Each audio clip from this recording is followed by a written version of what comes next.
Hey all, welcome to ShareTreck. It's me again. It's the 13th of May 2022. I thought I'll make this quick short video because I can sense a lot of excitement in our genomic field because of the positive news we got yesterday from both CRISPR Therapeutics as well as Caribou Biosciences.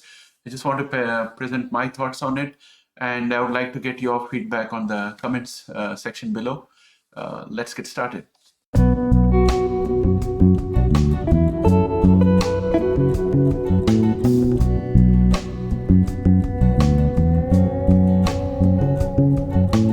Let me first start with CRISPR Therapeutics, CTX130. It is allogenic. It's a CAR T product, and it is targeting T or B cell malignancies causing lymphomas, and 100% owned by CRISPR Therapeutics. So those are that's the profile of CTX130.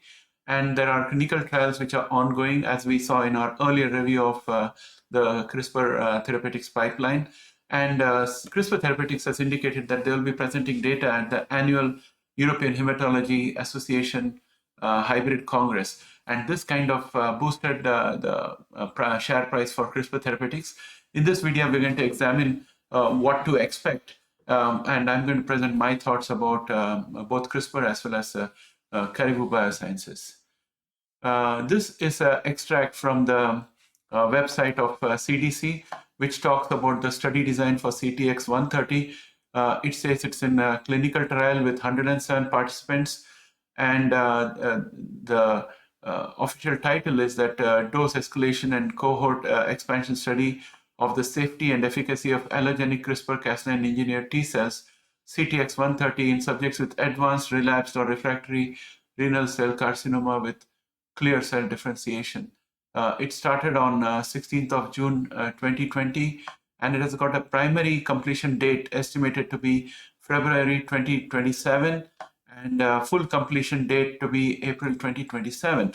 Now, with regard to completion dates, what we have to remember is completion happens when everybody gets cured and they stay cured, or when the participants die and all the participants have passed away.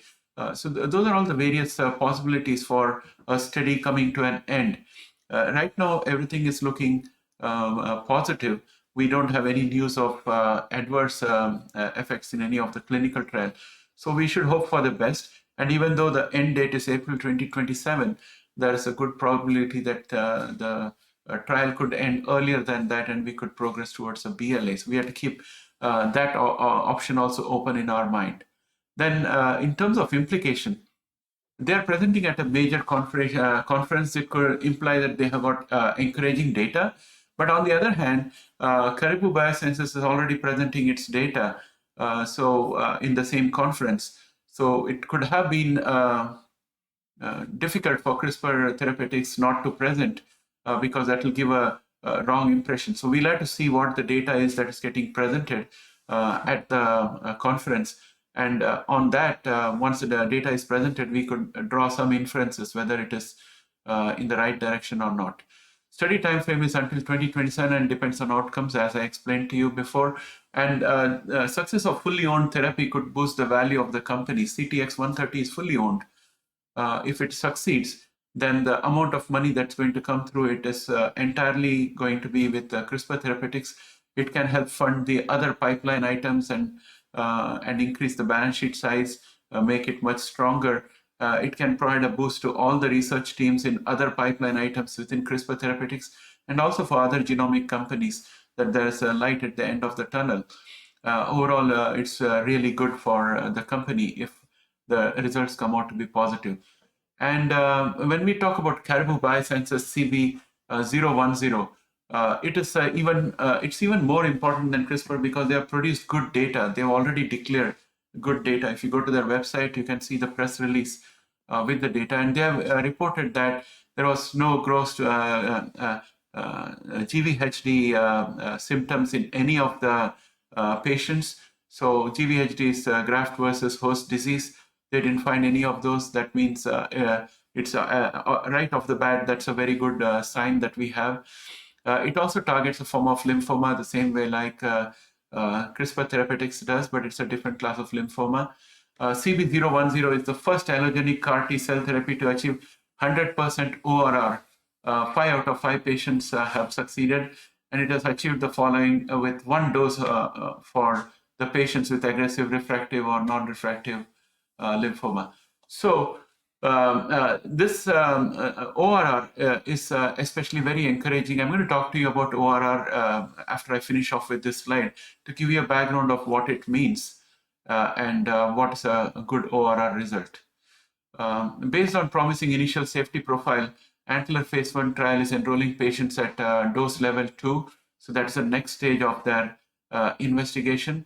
And this is possible because of the lack of GVHD and I think the 100% ORR that has been received. So it's a positive step. CB010 is the first allogenic CAR T cell therapy in the clinic with a PD-1 knockout, a genome editing strategy designed to improve the persistence of anti-tumor activity. So earlier in one of the my videos, I had spoken about the PD-1 issue. Earlier therapies used to have a situation where the therapy itself was killing its own persistence. So this PD-1 knockout helps to avoid that. So the persistence of tumor killing components of the therapy, if they stay in the body for a longer time due to persistence, they can enable a much better prognosis for the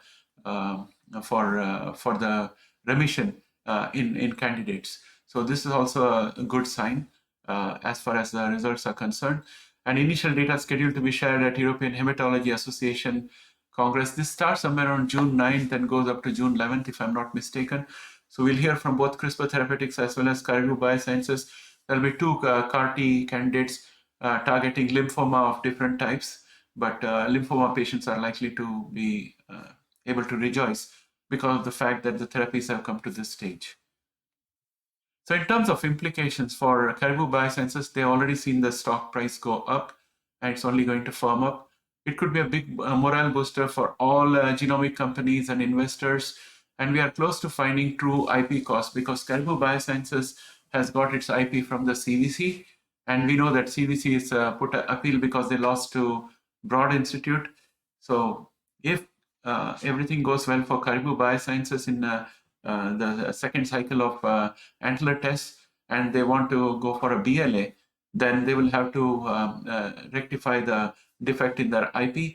Hopefully by the time either CVC wins the appeal or they come to a compromise with Broad Institute to make sure that their IP is sound, and then they can go on to market their products.